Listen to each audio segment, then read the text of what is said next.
जब वो वेद प्रकाश जी डीसी साहब से मिले तो डीसी साहब ने उसकी बेइज्जती करते हुए ये कह दिया था हमने तो मुरब्बे भावे हैं कितना दे दूं। ये बड़ी पीड़ा की बात थी कि एक आदमी एक गांव की आजादी के लिए 1857 से संघर्ष करते आ रहे हैं और उसको किसी अधिकारी द्वारा ये बात सुनने को मिल जाती है। डीआरओ के पास गया कागज लेने तो डीआरओ बोला भाई 1 लाख रुपये दे दे, तेरे कागज ची पंचकुला में मिला है चाहे तेरे हिसार में मिला चाहे बयानी मिला है, 1 लाख रुपये लिया, उससे पैसों की डिमांड कर दी। सुशील ने कोई अपनी वो दिखाई नहीं, अग्नि निष्पक्षता को उसको कोई कागज दे दे। ये तीनों सुशील सदर कानून को ये तीनों अधिकारी डीसी भी लिया, वो भी लिया। हाँ। यानी वहां से उसको सिर्फ मिला तो अपमानित होने का काम।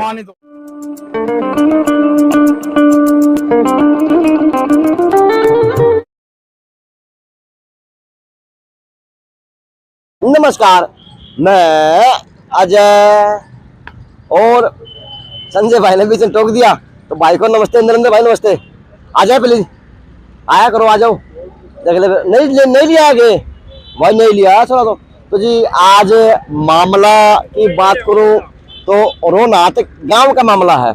अब गांव के मामले की बात करूं तो करीबन 100 दिनों से हम यहाँ देखते थे धरने, मैंने काफी देखे यहाँ पे इस कोर्ट प्रेस के आगे। तो रोहनाथ गांव का जो धरना था वो भी लगा हुआ था, इट्टों के ऊपर उन्होंने वो बनाया हुआ था जी सोने का स्थान, उसके ऊपर उनका सामान रखा हुआ था, तिरपाल थे, वो तिरपाल लगाया हुआ था। एक बहुत बड़ा होल्डिंग था, होल्डिंग के ऊपर वो मांगे थी जो आज उनकी मांगों के लिए वो आज लोग धरना प्रदर्शन करने का काम कर रहे थे। लेकिन जी एक ने शहादत दी अपने गांव के लिए, अपने लिए तो दी रोहनाथ गांव के अंदर, और एक ने शहादत दी अपने यहाँ के लिए तो यहाँ पे उस तंबू के नीचे, उसके नीचे ही लगाने का काम कर दिया, क्योंकि यही जीने मरने की कसम खा के वो यही स्वर्गवास हो गया। और इस मसले के अंदर बीच में क्या हुआ कि फिर ये चिंगारी आग बनी, और आग बनती आज वो बमंडर बनी कि आज पूरी संस्थाएं, पूरा तामझाम, पूरी सरकार वो यही देखी जा सकती है, चाहे वो विपक्ष के रूप में हो, चाहे वो किसी पक्ष के रूप में हो, चाहे वो अन्य क्षेत्रीय दलों के रूप में हो, चाहे वो किसान आंदोलन हो, चाहे वो आम जन हो। आज रोहनाथ गांव को समर्थन मिलता हुआ और फिर से आज प्रहरी की तरह खड़े हैं जवान। तो सब दो बुझ काम करूँगा, क्योंकि आज यहाँ से अगर बात करूँ तो ये कोर्ट रोड है, कोर्ट प्रेसर का, यहीं से जज कार्यालय भी है, यहीं से डीसी एसपी कार्यालय भी है, और यहीं से फिर डीसी आवास का विभाग, और आगे बहुत बड़ा भगत सिंह चौक, और उससे भिवानी शहर को आउट करने का भी, और वो वैसे काम यहाँ पे किया जाता है, चलने वाला रोड है। सर नमस्ते, तो आज की किस प्रकार की ड्यूटी है बताएंगे? यहाँ से तो ज्यादा व्हीकल की डिस्टरबेंस नहीं हो, जैसे ये धरना चल रहा है। धरने की वजह से आज यहाँ पे इसको वो किया हुआ जी, धरने की वजह से आज इसको रोका हुआ। तो सर कब तक चलेगा धरना, आइडिया कुछ है? इसका कोई आइडिया नहीं। बस यह है कि अब धूप हो छाव हो, पुलिस कर्मचारी को उन बैरिकेड हो यही खड़ा रहना है जी। तो अब देखें वो झंडे पाड़ने लागे लोग, तो झंडा पाड़ दिया, वो गया झंडा, हाँ वो गया झंडा। अब इस झंडा पाड़ के डंडा ले लिया, डंडा वो ले गया और झंडे को इसने पैरता आगन करने का काम कर दिया। तो जी ये व्यवस्था है। और जी अब ये कोर्ट प्रेसर रोड है, यहाँ पे चलने वाला रोड है, लेकिन यहाँ पे आज सुनसान सा देखा जा सके, लेकिन यह है कि गूंज दिखने लग रही है, बाकी किमें कौन दिखने लग रहा। ले भाई आज युवा सारे डंडे पाड़ के लेके जाएंगे। आज यहाँ से उस बैरिकेड बस गूंज रही, तो मुर्दाबाद की नारों की गूंज रही इस शहर के अंदर हो, कोर्ट परिसर के आगे हो। और वो एक वो बड़ी बात हूँ कि जिन्होंने वो आज फांसी लगा के अपनी जान दी है, उन्होंने खून से चिट्ठी लिखी है जी। वो गाने सुने होंगे आपने, बचपन कहते हैं किक्की होया करता, लेकिन यह है कि एक सच्चे आदमी ने अपने गांव के प्रति, अपने गांव के लिए, अपने परिवार के लिए वो खून से पत्र लिखने का काम किया, ताकि वो खून से पत्र लिखा कुछ ज़्यादा दबाव बने और अपनी जीवन लीला समाप्त करने का काम कर दिया। और आज पूरा प्रदेश के पार्टियां कहूँ, पूरे प्रदेश के आम जन कहूँ, किसान आंदोलन के प्रहरी कहूँ, किसान आंदोलन को जीतने वाले लोग कहूँ, वो आज सारा सबका समर्थन यहाँ पे देखा जा सकता है। अब पंकज आपको दिखाने का काम करेगा किस प्रकार की गैदरिंग है और कौन कौन दिग्गज चेहरे किसान के हो या फिर वो किसी और पार्टी हुए वहाँ पे शिरकत करते हुए और इस शहीद को आज न्याय दिलाने का और इस गांव के लिए अपनी मांग उठाने का आज दोनों काम किए जा रहे हैं। और दिलों पे सब चीज लिखा हुआ, 4 दिन तक तेरा पेजों पर खून और कलम से वेद प्रकाश से लिखता रहा मौत की दर्द की भरी कहानी। ये दर्द भरी कहानी है उस वेद प्रकाश की, जो आज कहीं ना कहीं अपनी जीवन लीला समाप्त कर ली। इसके लिए यहाँ पे जो कमेटी बनी हुई है वो अपनी मीटिंग करके भी बढ़ाए, और जो प्रशासन भी अपनी स्थिति स्पष्ट कर दे कि वो इन सारी मांगों पे साइड में लिखा है 4 लोग थे कंधा, लेकिन ये तय है और ये राज्य जमीन का मामला है, बड़े विस्तार से दिया हुआ। लेकिन ये है जी, अब किसी सरकार को, किसी अधिकारियों को, किसी को नहीं दिख रही, जिनकी वजह से आज इस किसान की, इस गरीब आदमी की जान देने की वो बताई। अब देखते हैं जी, ये लड़ाई है, ये आवाज है, कहाँ तक पहुंचेगी, क्या इन लोगों को न्याय मिल पाएगा, कहाँ तक इन लोगों को न्याय मिल पाएगा, और किस तरह से ये आज गुलामी से आजाद होने का काम होगा। ये देखें, आज तक परिवार को उनका पार्थिव शरीर नहीं दिया गया, और आगे अधिकारियों को हम कह रहे थे आज महापंचायत देखी जा सकती है, शेयर कर उसकी जिम्मेदारी जो जिम्मेवारी लगेगी उसके ऊपर मजबूती के साथ खड़े उतरेंगे। सबका धन्यवाद। जय जवान जय किसान। बहुत बहुत धन्यवाद रवि आजाद जी का। अगले वक्ता के तौर पे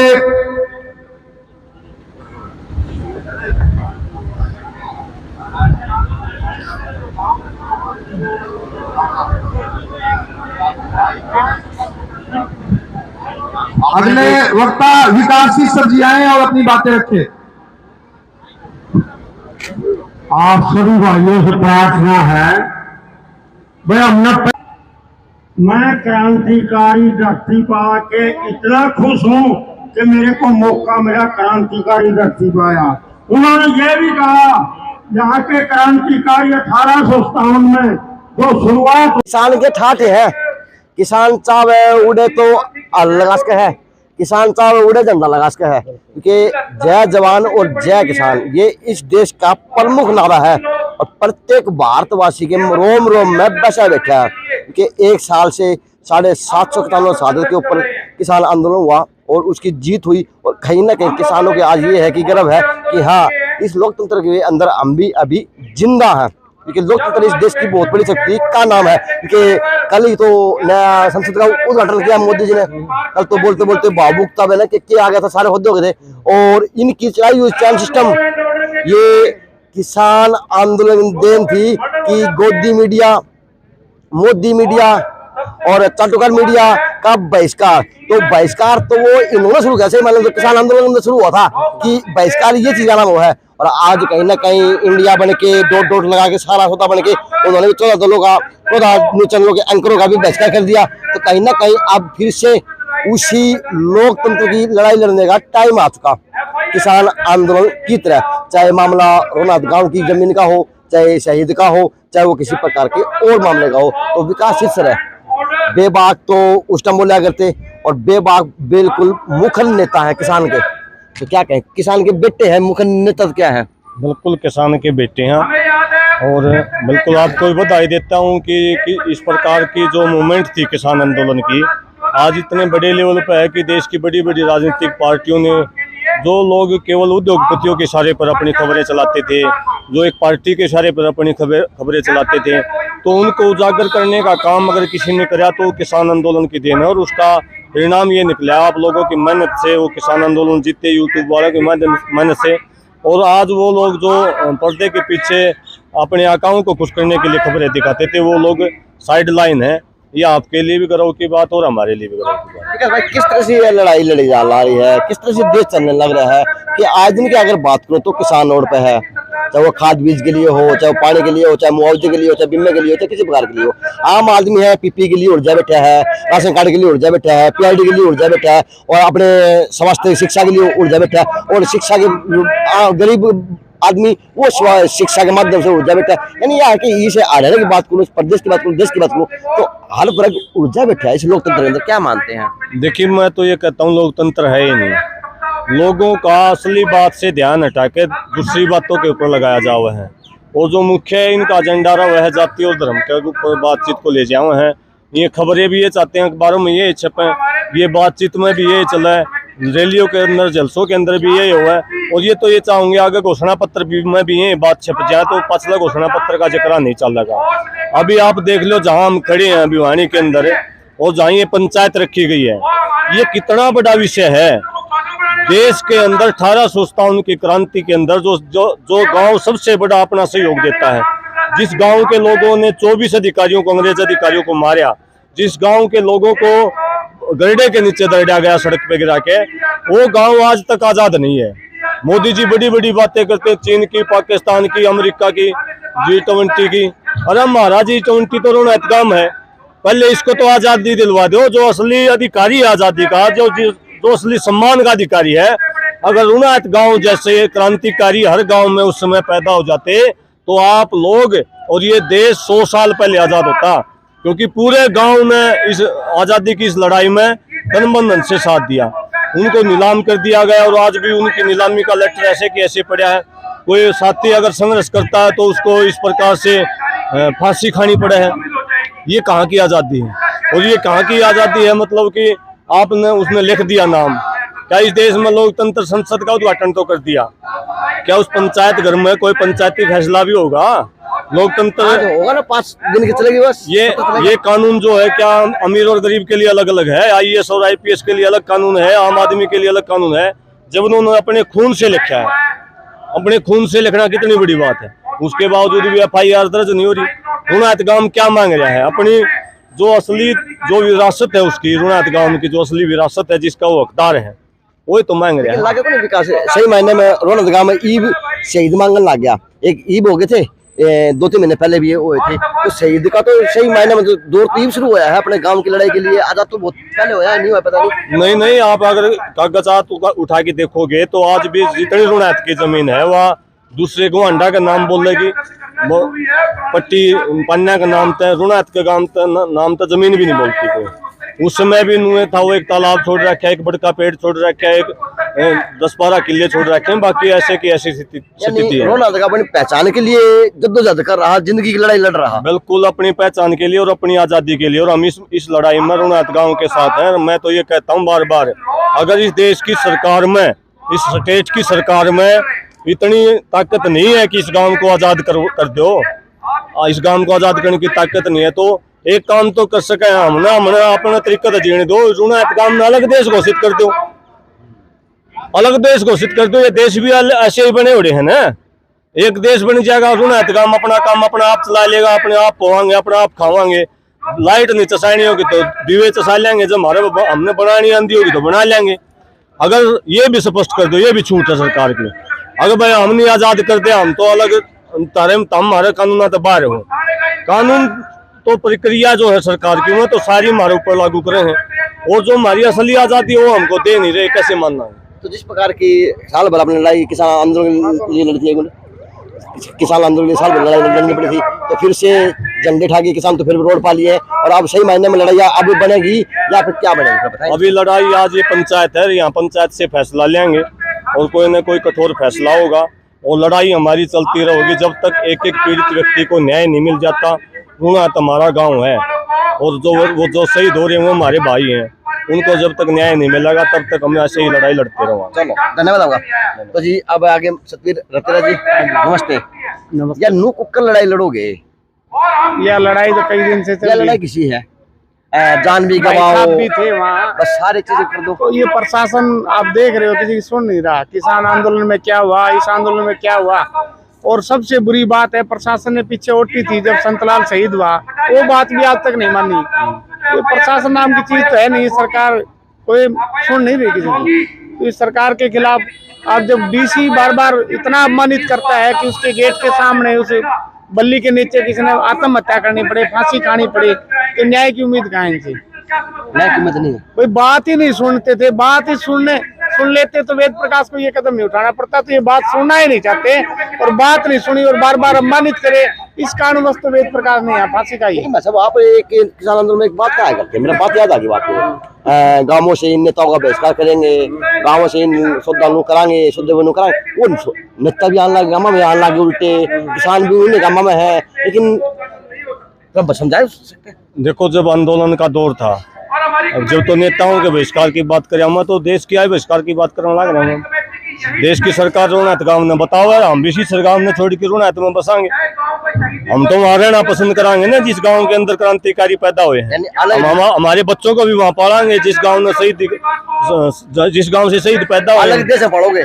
बिल्कुल, ये जहाँ अगर मान लिया शहीदों को, अगर भगत सिंह के वंशजों को जाने न्याय नहीं मिला है, भगत सिंह से कम नहीं दिए लोग, उनको तोपों से उड़ाया गया था, 3-3 किलोमीटर जाके चिथड़े पड़े थे, बड़का पेट से लटका दिया गया था और उनको नीचे भी नहीं उतारा गया, वहीं की चील को भी उनकी हड्डियां खाई, उनके मांस को नोचा।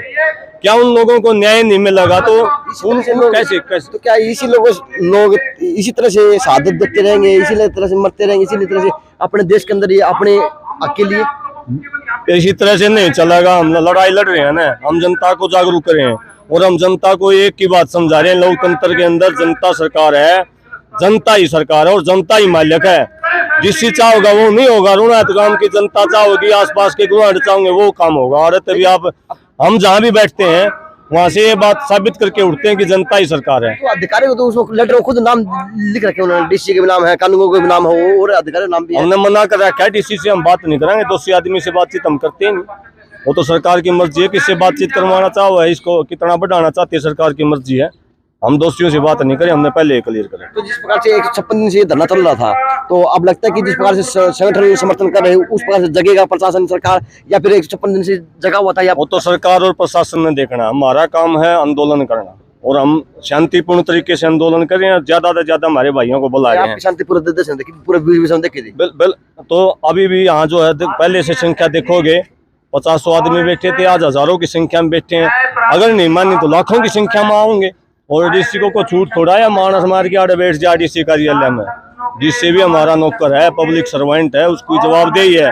अगर कोई कागज कोई मांगता है तो उसकी जवाबदेही है, उसके साथ बदतमीजी नहीं कर सकता। आम आदमी है, गरीब आदमी, इसका मतलब उसको ये कह देगा तेरे को मुझे बेचिए। डीसी को भी ये सोच लेना चाहिए, ज्यादा दिन तक इस कुर्सी पर नहीं बैठने देंगे। अगर आज हमारी बात नहीं मानी तो ये भी फैसला हम ले सकते। आप वकीलों में रहते हैं, वकील है और कोर्ट में 24 घंटे हो, तो जिस प्रकार से डीसी के ऊपर आरोप है, कानूनों के ऊपर आरोप लगाया है लेटर के माध्यम से, एक और नाम है, तो क्या मानते, क्या आरोप है, किस तरह साबित होंगे और क्या उस व्यक्ति को न्याय मिल पाएगा जो आज इसने शहादत दी है और वो 4 दिन से उसकी जिसकी बॉडी में बताओ कीड़े पड़ने शुरू हो गए?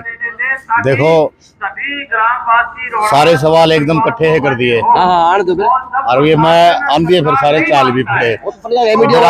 आपा थोड़ा आराम तक कर लें बात। 12 सितंबर को डीसी के गेट पे धरना चल रहा था। गांव रोहनाथ अपनी आजादी की लड़ाई में कई सालों से लड़ाई लड़ रहा है। गांव रोहनाथ में भी काफी साल तक धरने रहे। गांव वाले उठ के डीसी के बहाना आगे भाई हमारे बैठे यहाँ, डीसी ने परमिशन भी दे दी और वो यहाँ बैठ के शांतिपूर्वक अपना धरना दे रहे हैं। 12 तारीख को यहाँ वेद प्रकाश जी सुसाइड कर गए, फांसी पर लटक गए, यहाँ फांसी झूल गए। और उस दिन उनका पोस्टमार्टम होके उनका शव मोर्चरी में रखा गया सिविल हॉस्पिटल में। जब संगठनों के साथियों ने, गांव के लोगों ने इसकी तह तक जाने के लिए वो जो वेद प्रकाश जी के जो कागजात है वो देखा जोड़ा, तो उसमें एक 11, 12, 13 पेज का एक सुसाइड नोट निकला। अड़े था हाँ, और उसमें लाल स्याही तक खून से वो सारी बातें अपनी पीड़ा लिख के जा रहे थे। और उन्होंने लिखा कि मैं यहाँ डीसी के दर पे आया हूँ, चप्पलें तोड़ दी, डीआरओ के दफ्तर में चक्कर काट लिए और सदर कानूनगो से मिल लिया। तो अब उन्होंने अपने गांव के रिकॉर्ड के लिए कागजात मांगने की अपील करी थी डीसी साहब से। जब वो वेद प्रकाश जी डीसी साहब से मिले तो डीसी साहब ने उसकी बेइज्जती करते हुए ये कह दिया था हमने तो मुरब्बे भावे हैं, कितना दे दूं। ये बड़ी पीड़ा की बात थी कि एक आदमी एक गांव की आजादी के लिए 1857 से संघर्ष करते आ रहे हैं और उसको किसी अधिकारी द्वारा ये बात सुनने को मिल जाती है। डीआरओ के पास गया कागज लेने तो डीआरओ बोला भाई 1 लाख रुपये दे दे, तेरे कागज ही पंचकुला में मिला है, चाहे तेरे हिसार में मिला, चाहे बयानी मिला है। 1 लाख रुपये लिया, उससे पैसों की डिमांड कर दी। सुशील ने कोई अपनी वो दिखाई नहीं, अग्नि निष्पक्षता को उसको कोई कागज दे दे। ये तीनों सुशील सदर कानून को, सदर कानून को ये तीनों अधिकारी डीआर भी आ लिया, डीसी भी आ लिया, वो भी आ लिया। हाँ। यानी वहां से उसको सिर्फ मिला तो अपमानित होने का काम, अपमानित होने का काम मिला और उसकी बेइज्जती करी गई, उसको मानसिक प्रताड़ना दी गई, जिससे हाथ होके वेद प्रकाश कटारिया जी ने सुसाइड किया। और ये सीधा का सीधा मामला ये उसकी आत्महत्या से नहीं है, इन तीनों अधिकारियों ने उसकी हत्या की है, हम तो ये मानते हैं। अच्छा भाई साहब, अभी क्या लोगों को अपने डॉक्यूमेंटों के लिए भी आत्महत्या करनी पड़ेगी, क्योंकि यो माहौल बनेगा देश के अंदर? देखो यही तो विडंबना है मेरे भाई। हम यही कह रहे हैं कि जब कानून की प्रक्रिया के तहत कोई आदमी अपनी बात रख रहा है, कागज मांग रहा है, तो ये प्रजातांत्रिक तरीका है, ये कानून के अनुरूप तरीका है, आप उनको कागज दे दीजिए। आज ये इतनी बड़ी पंचायत इसीलिए हुई है कि प्रशासन ने अपना काम कानून के रूप में नहीं किया, क्योंकि प्रशासन तो आज स्पष्ट कह रहा है कि डीसी के लिए और अफसरों के लिए कानून अलग है और आम आदमी के लिए कानून अलग है। लेकिन भारत का कानून जो बाबा साहब भीमराव अंबेडकर द्वारा और उनकी कमेटी द्वारा बनाया गया था, वो इस देश के प्रत्येक नागरिक के ऊपर लागू होता है और हम उसी कानून की मांग करते हैं।